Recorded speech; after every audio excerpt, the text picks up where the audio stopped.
আসসালামু আলাইকুম। বিটিভি চট্টগ্রামের সংবাদে সবাইকে স্বাগত জানাচ্ছি ইকবাল হোসেন সিদ্দিকী। প্রথমে সংবাদ শিরোনাম। প্রধান উপদেষ্টা প্রফেসর মোহাম্মদ ইউনূসের সঙ্গে ইউরোপীয় ইউনিয়নের নির্বাচন পর্যবেক্ষণ মিশনের প্রধান ইভার্স ইজাবসের সাক্ষাৎ। নির্বাচনে বৃহৎ পর্যবেক্ষক দল পাঠাবে ইইউ। আইনশৃঙ্খলা পরিস্থিতি নিয়ে সশস্ত্র বাহিনী সহ ১৬ সংস্থার সঙ্গে নির্বাচন কমিশনের বৈঠক। ভোটে সহিংসতা ঠেকাতে আরও জোরালো ভূমিকা রাখতে মাঠ প্রশাসনের প্রতি নির্দেশ। ত্রয়োদশ জাতীয় সংসদ নির্বাচনে প্রার্থিতা ফিরে পেতে নির্বাচন কমিশনের দ্বিতীয় দিনের মতো চলে আপিল শুনানি। চলবে ১৮ জানুয়ারি পর্যন্ত।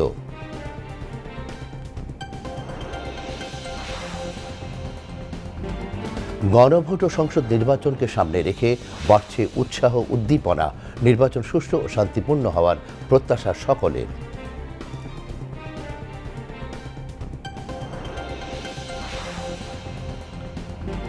জুলাই গণ অভ্যুত্থানে ইন্টারনেট বন্ধ করে হত্যাসহ মানবতা বিরোধী অপরাধের মামলায় সজীব ওয়াজেদ জয় ও জুনায়েদ আহমেদ পলকের বিরুদ্ধে অভিযোগ গঠনের পরবর্তী শুনানি ১৫ জানুয়ারি। বিক্ষোভে উত্তাল ইরানে, এবার রাজপথে নামলেন সরকারপন্থীরা। যুক্তরাষ্ট্রের বিরুদ্ধে কড়া হুঁশিয়ারি ইরানি পার্লামেন্টের স্পিকারের।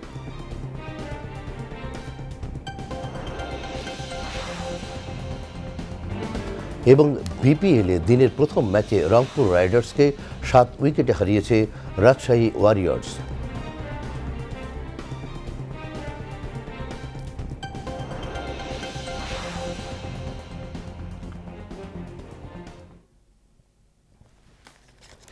এতক্ষণ সংবাদ শিরোনাম শুনলেন, এবার বিস্তারিত।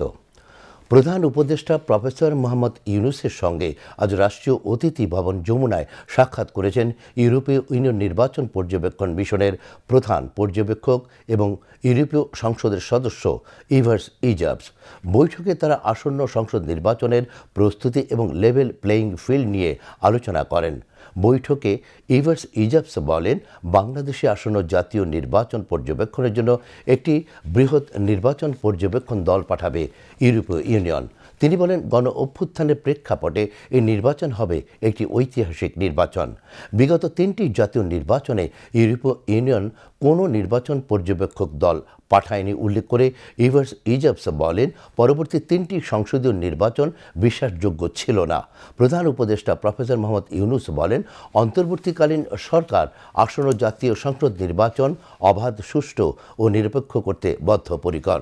নির্বাচন পর্যবেক্ষণ দল পাঠানোর জন্য ইউরোপীয় ইউনিয়নকে ধন্যবাদ জানিয়ে প্রধান উপদেষ্টা বলেন, আসন্ন নির্বাচনে সকল দলের জন্য লেভেল প্লেয়িং ফিল্ড নিশ্চিত করা হবে। তিনি বলেন, নির্বাচন সুষ্ঠু ও নিরপেক্ষ করার জন্য প্রতিটি কেন্দ্রে বডি অন ক্যামেরা এবং সিসিটিভি ক্যামেরা থাকবে। বৈঠক শেষে ফরেন সার্ভিস একাডেমিতে প্রধান উপদেষ্টার প্রেস সচিব শফিকুল আলম সাংবাদিকদের ব্রিফ করেন। টিম পাঠাচ্ছে কারণ বাংলাদেশে জন্য এই আসন্ন ইলেকশনটা হবে হিস্টোরিক। তাদের মতে এটা খুবই একটা হিস্টোরিক ইলেকশন। আপনারা জানেন যে ইউরোপিয়ান ইউনিয়ন অনেক দেশেই কিন্তু তারা ইলেকশন অবজারভার টিম পাঠায় না, কিন্তু বাংলাদেশে পাঠাচ্ছে বিকজ বাংলাদেশের সাথে তাদের একটা বড় একটা ট্রেড পার্টনারশিপ আছে, বাংলাদেশের একটা বড় জনগোষ্ঠী, এবং তারা বাংলাদেশকে তাদের একজন ক্লোজ ফ্রেন্ড হিসাবে বিবেচনা করে। আর পুরো শেখ হাসিনার আমলে প্রায় 16 বছরে একবারের জন্য ওরা কোনো ইলেকশন অবজারভার টিম পাঠায়নি। ইভার্স ইজাব বলেছেন যে উনি সর্বত্র পজিটিভ ফিলিং, ইলেকশন নিয়ে পজিটিভ ফিলিং, এনথুসিয়াজম দেখছেন। কারণ হিসেবে উনি বলেছেন, আগের 3টি পার্লামেন্টারি ইলেকশন ক্রেডিবল হয়নি। উনি election preparation, level playing field বিষয়ে জানতে চেয়েছেন। এবং একটা বিষয়, এই পুরো আলোচনায় আওয়ামী লীগ বিষয়ে কোনো আওয়ামী লীগ বা আওয়ামী লীগের পার্টিসিপেশন নিয়ে কোনো ধরনের কোনো আলোচনা হয়নি। গণভোট নিয়ে কথা হয়েছে। ইউ বলেছেন যে ইউএস ভোট খুবই ইম্পর্টেন্ট। ইউরোপিয়ান ইউনিয়নের যিনি অ্যাম্বাসাডার উনি বলেছেন যে ইউএস ভোটটা খুবই ইম্পর্টেন্ট, কারণ এর মাধ্যমে খুবই ইম্পর্টেন্ট এবং প্রয়োজনীয় রিফর্ম এজেন্ডা বাস্তবায়ন হবে। আর ইভার্স ইজাব আবার বলেছেন যে ইলেকশন অফ মিশন, তাদের যে ইলেকশন অবজারভার যে মিশন, এটা এখন দেশের সর্বত্র ছড়িয়ে পড়বে। ওরা সব জায়গাগুলোকে মনিটর করবে। তারা ইলেকশন বড় বড় পলিটিক্যাল পার্টির সাথে কথা বলবে, অন্যান্য স্টেক হোল্ডারদের সাথে কথা বলবে। আপনারা জানেন যে আমাদের যারা দৃষ্টি প্রতিবন্ধী ভাই বোন আছে, একটা হিসাবে একটা সার্ভেতে দেখা যায় যে এদের সংখ্যা প্রায় 5 লাখ, 500,000 পিপল। তাদের সুবিধার্থে আমাদের শিক্ষা উপদেষ্টা অধ্যাপক সিআর আবরারের ঐকান্তিক প্রচেষ্টায় দৃষ্টি প্রতিবন্ধীদের জন্য প্রণীত হয়েছে পাবলিক ও শ্রেণী পরীক্ষায় শ্রুতি লেখকের সেবা গ্রহণ সংক্রান্ত নীতিমালা 2025। তো এটা কেন ইম্পর্টেন্ট? এটা এই জন্য ইম্পর্টেন্ট, আগে যেটা ছিল সেটা কোনো সত্যিকার এক একটা বোর্ড এক এক রকম নিয়মে চলতো, ফলে একটা সেন্ট্রালি স্ট্যান্ডার্ডাইজড কোনো একটা সিস্টেম ছিল না, এবং এতে অনেকের পরীক্ষায় অনেকে ক্ষতিগ্রস্ত হতেন। তো এইটাকে সামনে রেখে এই বছর উনি যেটা করেছেন যে এটার একটা পুরো সবাইকে এনে, যারা এটার ব্যাপারে এক্সপার্ট, এখানে কত সময় লাগে, পুরোটাকে নিয়ে একটা স্ট্যান্ডার্ড একটা নীতিমালা করা হয়েছে। আসন্ন ত্রয়োদশ জাতীয় সংসদ নির্বাচন এবং গণভোটকে সামনে রেখে সশস্ত্র বাহিনী সহ 16 বিভাগ এবং সংস্থার সঙ্গে আইন শৃঙ্খলা সংক্রান্ত সমন্বয় সভা করছে নির্বাচন কমিশন ইসি।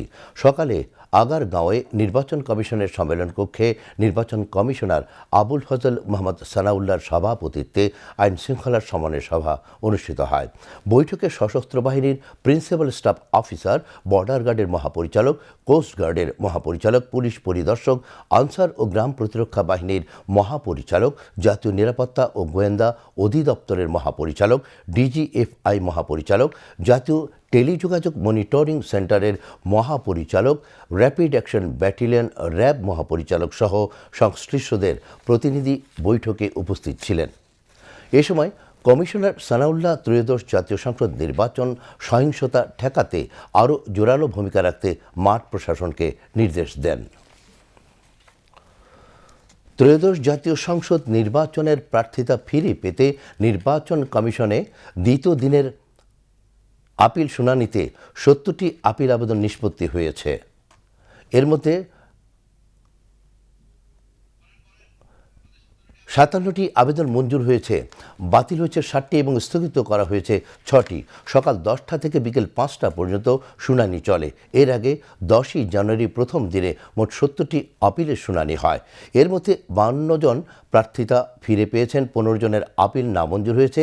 শুনানি চলবে 18ই জানুয়ারি পর্যন্ত।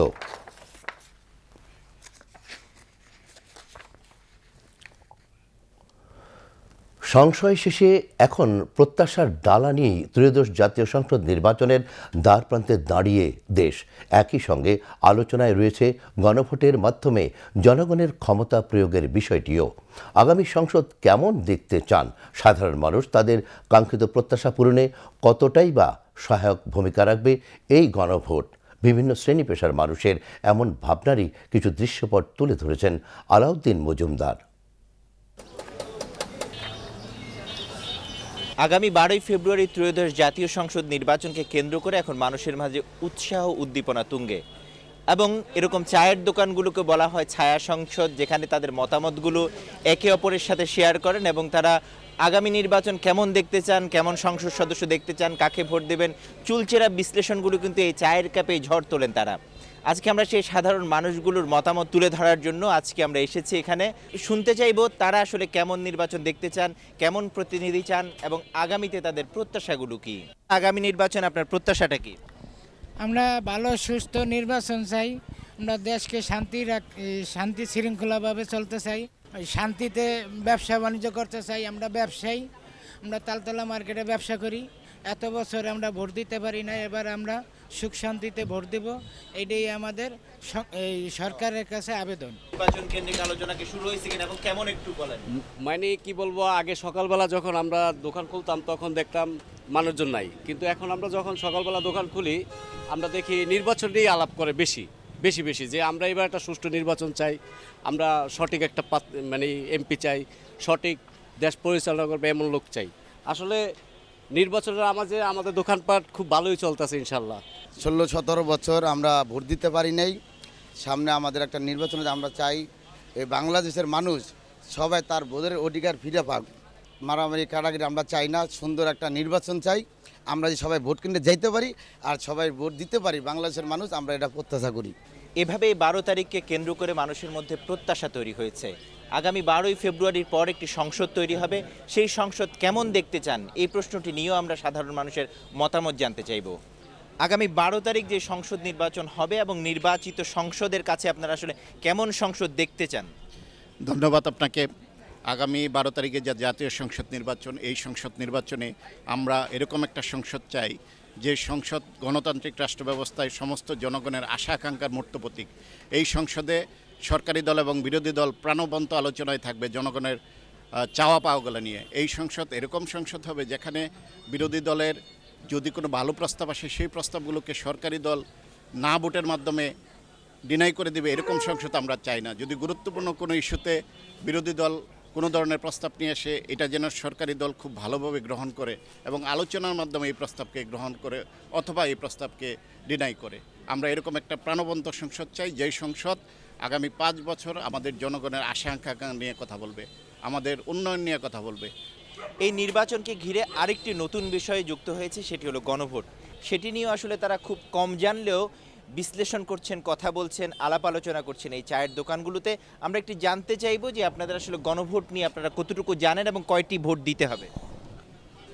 গণভোটটা হচ্ছে 5ই আগস্টের পরে যখন হচ্ছে সংসদ ভেঙে দেওয়া হয়েছে, ভেঙে দেওয়ার পরে জাতীয় ঐক্য কমিশন গঠন করা হয়েছে। বিভিন্ন রাজনৈতিক দল সবাই মিলে একসাথে কিছু কিছু জিনিসে ঐক্যমত পোষণ করছে। এগুলা হয়তোবা পরবর্তীতে সংসদের মাধ্যমে পাশ করানো হবে। এখন এই জিনিসগুলা যদি আমরা হচ্ছে এগুলোর পক্ষে থাকি তাহলে আমরা হ্যাঁ ভোট দিব, যদি এটার বিপক্ষে থাকি না ভোট দিব। এটা হচ্ছে গণভোট। আমরা কিন্তু একটা কনসেপ্ট এখনও ক্লিয়ার হই নাই, সেটা হচ্ছে গণভোটটা আসলে কিসের ভিত্তিতে হচ্ছে, ভোটটা আসলে কিভাবে দিচ্ছি, কেন দিচ্ছি, এই কেনটা এখন আমরা খুঁজে বের করতে পারি না। আমার কাছে মনে হয় এখন বর্তমানে যারা এই ভোট কেন্দ্রিক যারা কাজ করে যাচ্ছেন তাদের এই কনসেপ্টটা ক্লিয়ার হওয়া জরুরি যে হ্যাঁ ভোটটা কি আর না ভোটটা দিই। হ্যাঁ ভোট দিলে আমাদের কি বেনিফিট হবে এবং না ভোট দিলে আমরা কি ক্ষতি হতে পারে বা এরকম একটা আশঙ্কা থেকে কিন্তু আমরা বের হতে পারি নাই। আপনাদের মাধ্যমে এটা আহ্বান থাকবে যে আপনারা এই জায়গাটা একটু ক্লিয়ার করার। সংসদ পেরিয়ে আগামী 12ই ফেব্রুয়ারি ত্রয়োদশ জাতীয় সংসদ নির্বাচন, আর এর মধ্য দিয়ে একটি সংসদ তৈরি হবে। সাধারণ মানুষ বলছেন তারা এমন একটি সংসদ দেখতে চান যেখানে মানুষের গণতন্ত্রের যে মতামতের জন্য তারা ভোট দিয়েছেন সেই ভোটটি যাতে কার্যকরভাবে প্রতিফলিত হয় পুরো 5টি বছর ধরে, এবং সেই সংসদ যাতে গান বাজনার কেন্দ্রবিন্দুতে পরিণত না হয়। তারা চান সেই সংসদের মধ্য দিয়ে আগামীর একটি সুখী সমৃদ্ধ বাংলাদেশ গড়ে উঠবে। পাশাপাশি এই গণভোট নিয়ে অনেক সংশয় তাদের মধ্যে আছে, তবে বেশিরভাগ মানুষই তারা এই গণভোট সম্পর্কে জানেন যে তারা 2টি ভোট দিতে হবে। এখন দেখার বিষয় হলো আগামীতে যে সংসদটি নির্বাচিত হবে সেই সংসদটি মানুষের এই আশা আকাঙ্ক্ষাগুলো কতটা প্রতিফলিত করতে পারে আগামী 5টি বছর। Alauddin Majumdar, VTV news, Dhaka. ত্রয়োদশ জাতীয় সংসদ নির্বাচন ও জুলাই জাতীয় সনদ বাস্তবায়নে গণভোট নিয়ে ব্যাপক আগ্রহ ও উদ্দীপনা তৈরি হয়েছে বন্দরনগরী চট্টগ্রামের ভোটার ও সাধারণ মানুষের মধ্যে। বিশেষ করে তরুণ ভোটারদের মধ্যে নির্বাচন নিয়ে অন্যরকম উদ্দীপনা কাজ করছে। নির্বাচনের মধ্য দিয়ে আগামীতে দেশে এই জুলাই বিপ্লবের আকাঙ্ক্ষার বাস্তবায়ন হবে বলে আশা করছেন তারা। রিপোর্ট করছেন সুরেশ কুমার দাস।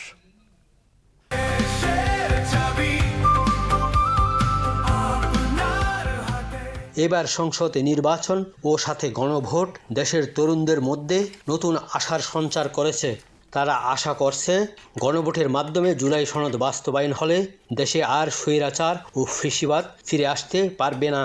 গণভোটটা মেইনলি প্রয়োজন পড়তেছে, কারণ হচ্ছে এই আমাদের বিগত যে রাজনৈতিক পরিবেশ সেখানের মধ্যে দেখা গেছে স্বৈরাচার সরকার শুধু যে একবার আসছে তা না, মানে কয়েকবারই আসে। তো দেশের একটা এখন সবাই চাচ্ছে দেশের একটা সংস্কার হোক, দেশের উন্নতি হোক। তো সেই সংস্কারের লক্ষ্যে হচ্ছে যে আসলে গণভোট এটা আয়োজন করা। সরকার যেহেতু একদিনেই গণভোট বা ইয়াটা করলো, জাতীয় সংসদ নির্বাচনটা করলো, আমার মনে হয় যে সরকার এটা একটা উত্তম কাজ করছে। কারণ হচ্ছে যে দোনোটা একসাথে হয়ে যাবে এবং মানে মানুষের থেকে আর ভোগান্তি করতে হবে না। আমরা সুষ্ঠু নির্বাচন আশা করতেছি, তো আশা করতেছি যে স্বাভাবিক হবে ইলেকশনের মধ্যে। আগামী ভোট নিয়ে ভাবনা হচ্ছে যে নতুন সরকার আসবে, দেশের উন্নয়ন করবে, যেমন এখন চারদিকে চাঁদাবাজি এগুলো উঠে যাবে, নতুন সরকার আসলে ওরা সব কিছু গোছানোভাবে শুরু করবে, বাংলাদেশের অর্থনীতি আরও সমৃদ্ধ হবে। আশা করছি মানে আগামী নির্বাচন যে সরকার আসুক না কেন বাংলাদেশের উন্নতি হোক, এটাই আশা করি। সুস্থ ও স্বাভাবিক পরিবেশে তরুণ প্রজন্ম তাদের প্রথম ভোট দিতে পারবে বলে প্রত্যাশা ব্যক্ত করেছেন। একই সাথে নির্বাচনে শান্তি ও শৃঙ্খলা নিশ্চিত করার জন্য প্রশাসনকে জোরালো ভূমিকা পালন করতে হবে। তাতে বাংলাদেশ অবিশ্বাস, কারচুপি ও পাতানো নির্বাচনের কলঙ্ক মুক্ত হবে বলে তারা আশাবাদী। যে ভালো করবে, যে দেখবে যে ভালো করে, যে ভালো করার চেষ্টা করে, আমি তাকে ভোট দিব। পরবর্তী যদি ক্ষমতা আবার পাইতে চায় তাহলে দেশের ভালো অবশ্যই করতে হবে, আর যদি না করে তাহলে জনগণ তো এমনি সাইডে সরিয়ে যাবো যে না, এই দেশের ভালো করেন না। আসলে অনেক খুশির বিষয়, আজকে এবারে পাশ যাব ভোট কেন্দ্রে ভোট দিতে। আশা করি এবারে আগের মতন এরকম কিছু হবে না, আর এবার আমরা একটা সুষ্ঠু নির্বাচন চাই। আশা করি এটা প্রত্যাশা আছে যে এরকম কিছু হবে, এবারে সুষ্ঠু একটা নির্বাচন হবে, এটা আমরা আশাবাদী। দেশে যে ক্ষমতায় আসুক, সেটা বিএনপি হোক অথবা জামাত হোক, তাদের যে আসুক তাদের ইয়াতে যেন দেশের সব কিছু সার্বিক সব কিছু যেন সুন্দরভাবে পরিচালিত হয়, জাস্ট এতটুকুই কামনা। আগামী 12 ফেব্রুয়ারি ত্রয়োদশ জাতীয় সংসদ নির্বাচন ও গণভোটের মাধ্যমে দেশের গতানুগতিক রাজনীতির সংস্কার চান তরুণ ভোটাররা। তারা ঘুষ দুর্নীতির অবসান চান, শিক্ষা চিকিৎসা সহ সর্বক্ষেত্রে মৌলিক ও মানবাধিকারের নিশ্চয়তা চান। এই প্রত্যাশা নিয়ে তরুণ প্রজন্ম এবারের নির্বাচনে যোগ্য প্রার্থীকে ভোট দিবেন। এখন ভোটটা যাতে দিনে হয়, রাতে যাতে না হয়, সেনাবাহিনী প্রশাসনের উপর একটু আস্থা রাখতে চাই এবার ভোটের ক্ষেত্রে। আর দ্বিতীয়ত সরকার আসবে, আমরা সরকারের কাছে প্রত্যাশা করি দুর্নীতি না হোক, পরীক্ষার কেন্দ্রে যাতে প্রশ্ন আগে ফাঁস না হোক। আমরা মনে করি যখন ইন্টারনেট গভর্নর তার দায়িত্বটা নির্বাচিত সরকারের হাতে দিয়ে দিবে, তখন হয়তো নির্বাচিত সরকার উনি দেশকে আরেকটু গুছিয়ে নিয়ে সুন্দর করে সামনের দিকে এগিয়ে নিয়ে যেতে পারবে, এটা বলে আমরা মনে করি আর কি। যে আমার দেশের জন্য মানে উন্নত বা দেশের ভালো চাইবে বা দেশে একটা ভালো একটা যে পজিশন নিয়ে আসবে, আমি তাকে নির্বাচন করব। ত্রয়োদশ জাতীয় সংসদ নির্বাচনের সাথে যুক্ত হয়েছে গণভোট। গণভোট হচ্ছে জুলাই সনদের বাস্তবায়ন, যা দ্বিকক্ষ বিশিষ্ট সংসদ, সংসদে নারী প্রতিনিধি বাড়ানো, বিচার বিভাগের স্বাধীনতা, প্রধানমন্ত্রী ও রাষ্ট্রপতির ক্ষমতায় ভারসাম্য আনাসহ জুলাই সনদের আলোকে গঠিত রাষ্ট্র ব্যবস্থার জন্য জনমত যাচাই। সুরেশ কুমার দাস, বাংলাদেশ টেলিভিশন, চট্টগ্রাম। নতুন ভোটারদের মাঝে দেখা মিলেছে গণভোট ও সংসদ নির্বাচনকে ঘিরে ব্যাপক উৎসাহ। খেলোয়াড়, সমাজকর্মী, পরিবেশকর্মী, ব্যবসায়ী, আইনজীবী, শিক্ষার্থী সহ সকল স্তরের মানুষ এখন অপেক্ষায় আসন্ন ত্রয়োদশ জাতীয় সংসদ নির্বাচন হবে সুষ্ঠু ও সুন্দর পরিবেশে, যেখানে সকলে অংশগ্রহণ করবে। গণভোট ও নির্বাচন নিয়ে বিভিন্ন শ্রেণী পেশার মানুষের ভাবনা তুলে ধরেছেন কাজী শারমিন ইসলাম মেথা। এইবারের প্রথম ভোটার ও তরুণ টেনিস খেলোয়াড় তরু, জিৎ ও তারিন। খেলার মাঠে, খেলার ফাঁকে ফাঁকে আলাপ আলোচনায় থাকেন গণভোট ও নির্বাচনকে ঘিরে।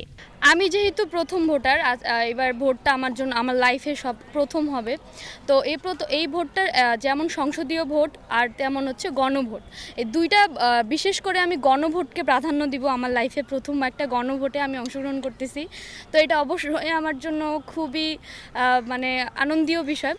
আমি চাই একটি ভালো সরকার আসুক, যে সরকার আমাদের খেলোয়াড়দের জন্য কাজ করবে।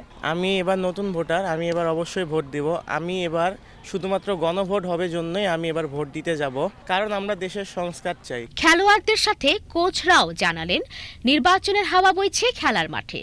আসন্ন এই নির্বাচন ও গণভোট নিয়ে সচেতন তারা। ক্রীড়াঙ্গন আমরা অনেক পিছিয়ে আছি বিগত বছরগুলোতে, যদি বলতে হয় 15 বছর 20 বছর আমরা ক্রীড়াঙ্গনে একদমই পিছিয়ে পড়েছি, যেটা আমরা আগে বাংলাদেশ অনেক ভালো অবস্থানে ছিল। সুষ্ঠু নির্বাচন হয়, আমরা আশা করি যে আমাদের প্লেয়ার বা কোচ আমাদের যে মতভেদ সেগুলো আমরা ব্যক্ত করার মতো একটা সুযোগ হবে।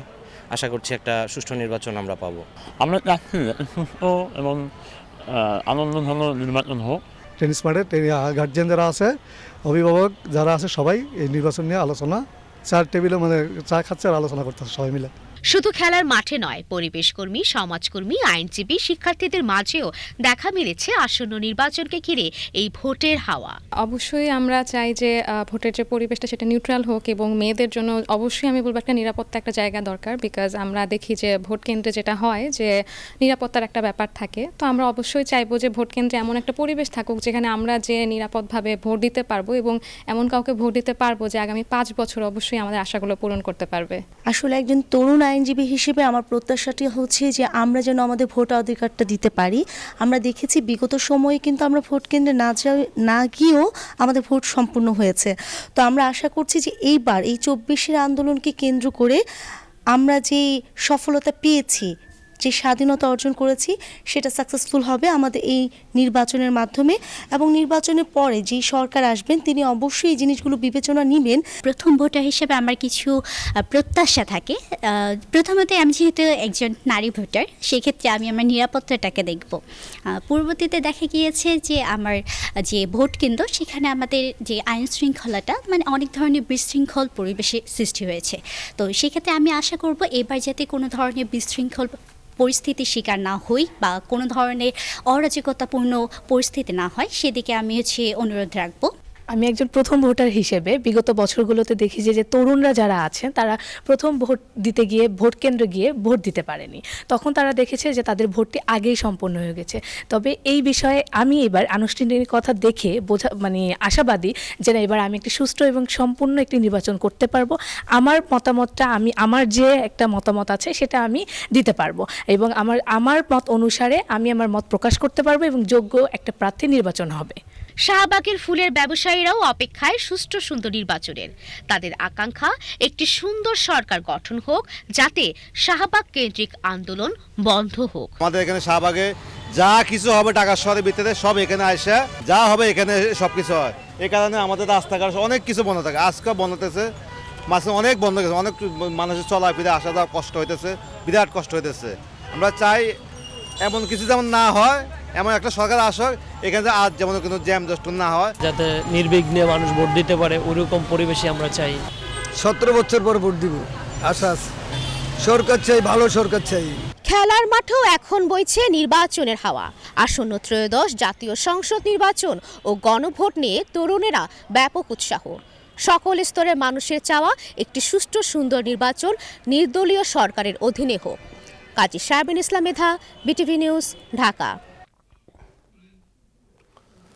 ক্ষমতাচ্যুত প্রধানমন্ত্রী শেখ হাসিনা ও সাবেক স্বরাষ্ট্রমন্ত্রী আসাদুজ্জামান খান কামালের বিরুদ্ধে মানবতা বিরোধী অপরাধের মামলার রায়ের বিরুদ্ধে একটি অভিযোগে সাজা বাড়ি মৃত্যুদণ্ড করার আপিল শুনানির দিন নির্ধারণে শিগগিরই প্রসিকিউশন আবেদন করবেন বলে জানিয়েছেন প্রসিকিউটর গাজী MH তামিম।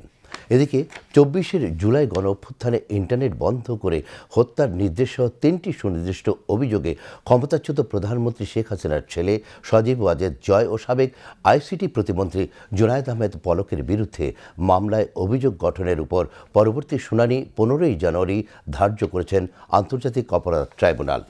বিচারপতি গোলাম মুর্তজা মজুমদারের নেতৃত্বাধীন ট্রাইব্যুনাল 1 আজ প্রথম দিনের শুনানি শেষে এই আদেশ দেন।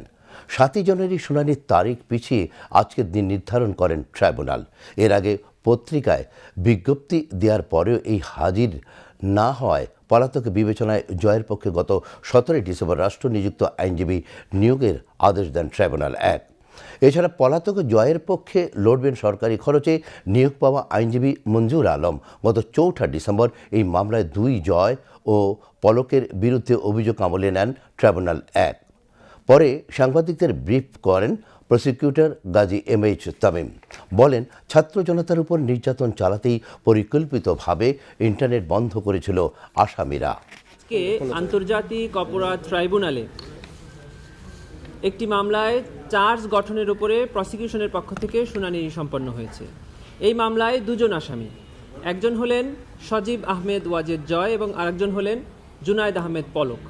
সজীব আহমেদ ওয়াজেদ জয় জুলাই গণঅভ্যুত্থান চলাকালে তৎকালীন প্রধানমন্ত্রীর ICT উপদেষ্টা ছিলেন এবং জুনায়েদ আহমেদ পলক ICT প্রতিমন্ত্রী হিসাবে তৎকালীন সরকারের দায়িত্ব পালন করেছে।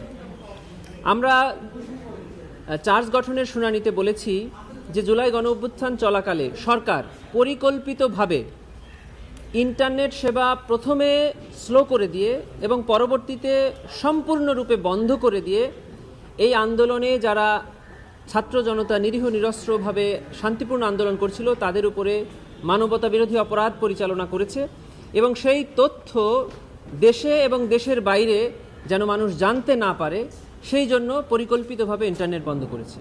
শুধু তাই নয়, এই আন্দোলনকারীরা যেন পরস্পর যোগাযোগ করতে না পারে সেজন্য এই ইন্টারনেট বন্ধ করা হয়েছে। অন্যদিকে ট্রাইব্যুনাল 2-এ সাভারের আশুলিয়ায় 6 মরদেহ পোড়ানো সহ 7 জনকে হত্যা মামলায় আজ আসামি পক্ষের সাফাই সাক্ষ্য গ্রহণ অনুষ্ঠিত হয়। বিচারপতি নজরুল ইসলাম চৌধুরীর নেতৃত্বাধীন ট্রাইব্যুনাল 2-এ সকালে প্রথম দিনের সাফাই সাক্ষ্য গ্রহণ শুরু হয়। মামলার মোট 16 আসামির মধ্যে গ্রেপ্তার 8 জনের প্রত্যেককে এবং তার সঙ্গে একজন করে সাক্ষ্য দেওয়ার অনুমতি পেলেও সাক্ষ্য দেন 3 আসামি সহ মোট 5 জন। এর আগে সকালে পলক সহ এসব মামলায় গ্রেপ্তার মোট 12 আসামিকে ট্রাইব্যুনালে হাজির করা হয়। রাষ্ট্রের ক্ষমতার ভার শাসক গোষ্ঠীর কাছ থেকে জনগণের কাছে নিতে হলে গণভোটে সংস্কারের পক্ষে ভোট দেওয়ার আহ্বান জানিয়েছেন তথ্য ও সম্প্রচার উপদেষ্টা সৈয়দা রিজওয়ানা হাসান।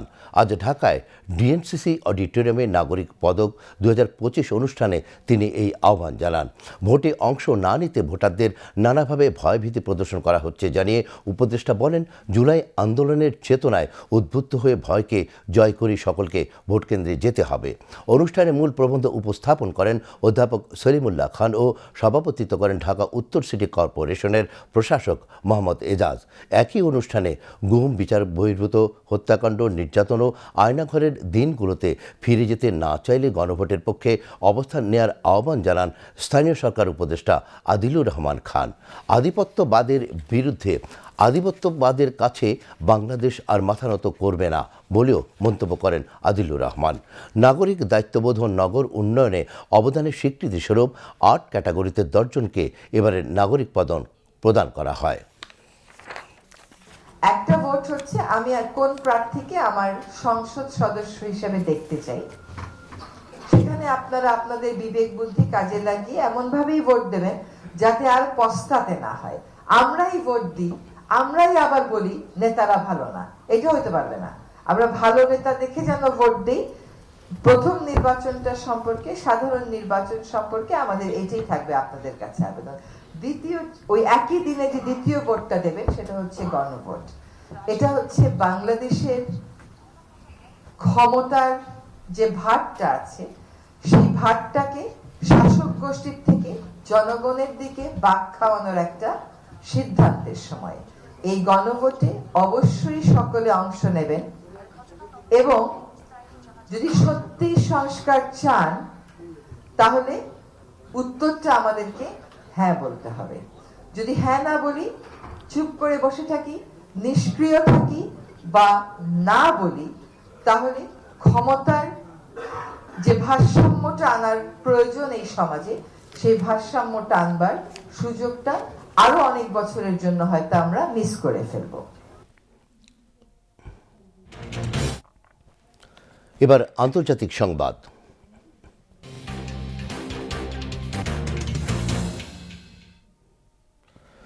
ইরান জুড়ে চলা বিক্ষোভ আজ রোববার তৃতীয় সপ্তাহে পা রেখেছে। রাজধানী তেহরান ও দ্বিতীয় বৃহত্তম শহর মাশহাদ সহ বিভিন্ন প্রান্তের রাজপথ এখন বিক্ষোভকারীদের দখলে। মানবাধিকার কর্মীদের দাবি, এই 2 সপ্তাহের সহিংসতায় এ পর্যন্ত অন্তত 116 জন প্রাণ হারিয়েছেন। সরকার বিরোধী বিক্ষোভের মধ্যে এবার সরকারপন্থীরা রাজপথে নেমেছেন। সরকারপন্থী বিক্ষোভকারীরা ইরানের পতাকা এবং দেশটির সর্বোচ্চ নেতা আয়াতুল্লাহ আলী খামেনির প্রতিকৃতি তুলে ধরে বিক্ষোভ করেন। ইরানের উত্তরাঞ্চলের শারি শহরে বিক্ষোভে অংশ নেন লাখো জনতা। আন্তর্জাতিক সংবাদ মাধ্যমের খবরে বলা হয়েছে, যুক্তরাষ্ট্রভিত্তিক human rights activists news agency নিহতের সংখ্যা 116 উল্লেখ করে জানিয়েছে, নিহতের সংখ্যা বাড়ছে এবং এ পর্যন্ত প্রায় 2600 জনকে আটক করা হয়েছে। এদিকে ইরানের পার্লামেন্টের স্পিকার বাকের গালিবাফ সতর্ক করে বলেছেন, আমেরিকা যদি ইসলামিক রিপাবলিকে হামলা চালায় তবে মার্কিন সামরিক বাহিনী এবং ইসরায়েল হবে তাদের বৈধ লক্ষ্যবস্তু। পার্লামেন্টে গালিবাফ যখন এই হুমকি দিচ্ছিলেন তখন এমপিরা ডায়াসের সামনে জড়ো হয়ে আমেরিকা ধ্বংস হোক বলে স্লোগান দেন। যদিও প্রেসিডেন্ট ট্রাম্প বারবার হুঁশিয়ারি দিচ্ছেন শান্তিপূর্ণ বিক্ষোভকারীদের রক্ষায় তিনি ইরানে হামলা চালাতে প্রস্তুত। ইরানের রাষ্ট্রীয় টেলিভিশনে পার্লামেন্টের অধিবেশন সরাসরি সম্প্রচার করা হয়। সেখানে স্পিকার বাকের গালিবাফ বিক্ষোভ দমনে পুলিশ ও আধা সামরিক বাহিনী, রেভলিউশনারি গার্ডের বিশেষ করে স্বেচ্ছাসেবী বাসিস বাহিনীর ভূমিকার প্রশংসা করেন। তিনি বলেন, ইরানের জনগণের জানা উচিত আমরা আটককৃতদের কঠোরতম শাস্তি দেব। তিনি সরাসরি ইসরায়েল এবং মার্কিন বাহিনীকে লক্ষ্য করে বলেন, ইরানে হামলা হলে অধিকৃত ভূখণ্ড ইসরায়েল এবং এই অঞ্চলে থাকা সব মার্কিন সামরিক কেন্দ্র, ঘাঁটি ও জাহাজ আমাদের লক্ষ্যবস্তু হবে। আমরা শুধু হামলার পর পাল্টা জবাব দেওয়ার জন্য বসে থাকব না, বিপদের কোনো সংকেত পেলেই ব্যবস্থা নেব। সিরিয়ার সরকার আলেপ্পো শহরের নিয়ন্ত্রণ নিয়েছে। কুর্দি নেতৃত্বাধীন সিরিয়ান ডেমোক্রেটিক ফোর্সেস SDF এর সদস্যরা শহর ছেড়েছেন। বেশ কিছু যোদ্ধা আত্মসমর্পণ করেছেন।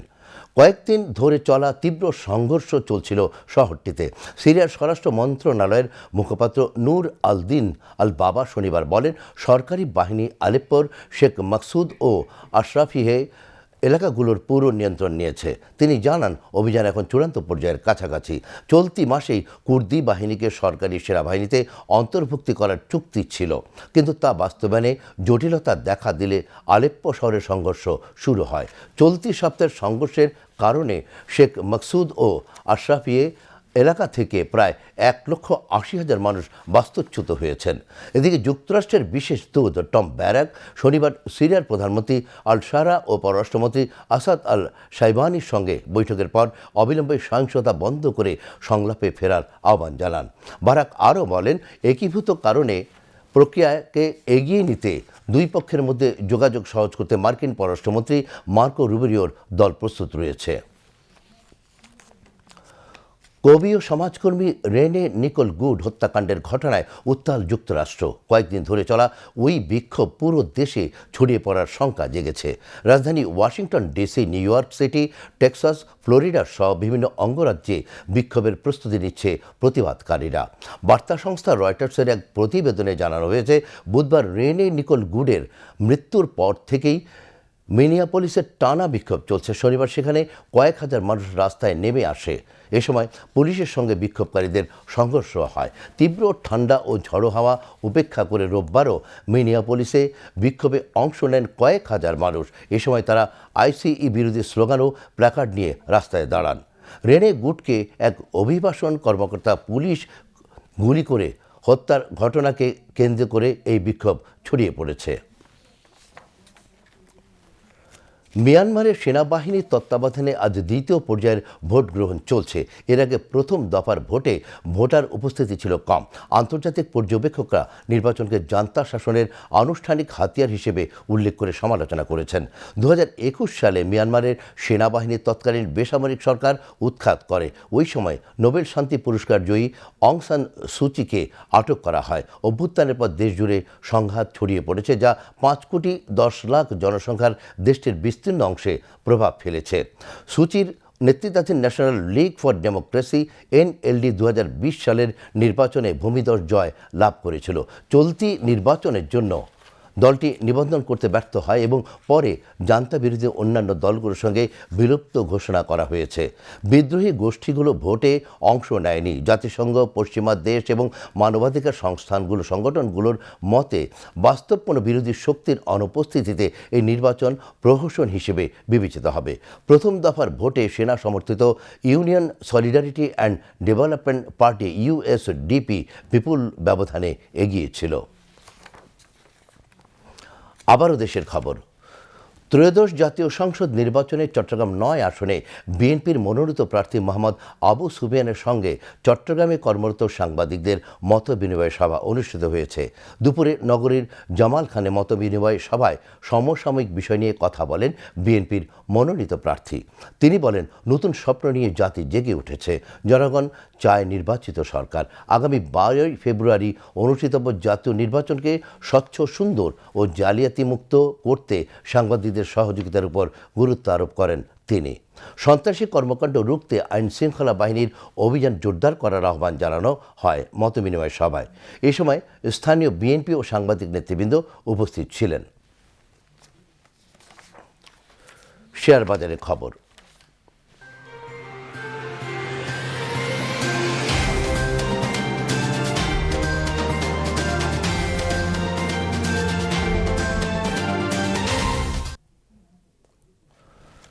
সপ্তাহের শুরুতে চট্টগ্রাম স্টক এক্সচেঞ্জে মন্দাভাব দেখা দিয়েছে। আজ শেয়ার লেনদেন ও মূল্য সূচক দুটোই কমে গেছে। দিন শেষে সার্বিক সূচক দাঁড়িয়েছে 13,877.44, যা পূর্ববর্তী দিনের চেয়ে শতকরা 0.83 কম। এছাড়া সিএসি 30-এর মূল্য সূচক দাঁড়ায় 12,378.83, যা পূর্ববর্তী দিনের চেয়ে শতকরা 0.87 কম। আজ 154টি কোম্পানির 8,21,756টি শেয়ার লেনদেন হয়, যার মূল্য 4,03,44,000 টাকারও বেশি। এর মধ্যে 41টি কোম্পানির শেয়ার দাম বেড়েছে, 92টির কমেছে এবং 21টির দাম অপরিবর্তিত রয়েছে। এবার আবহাওয়ার খবর।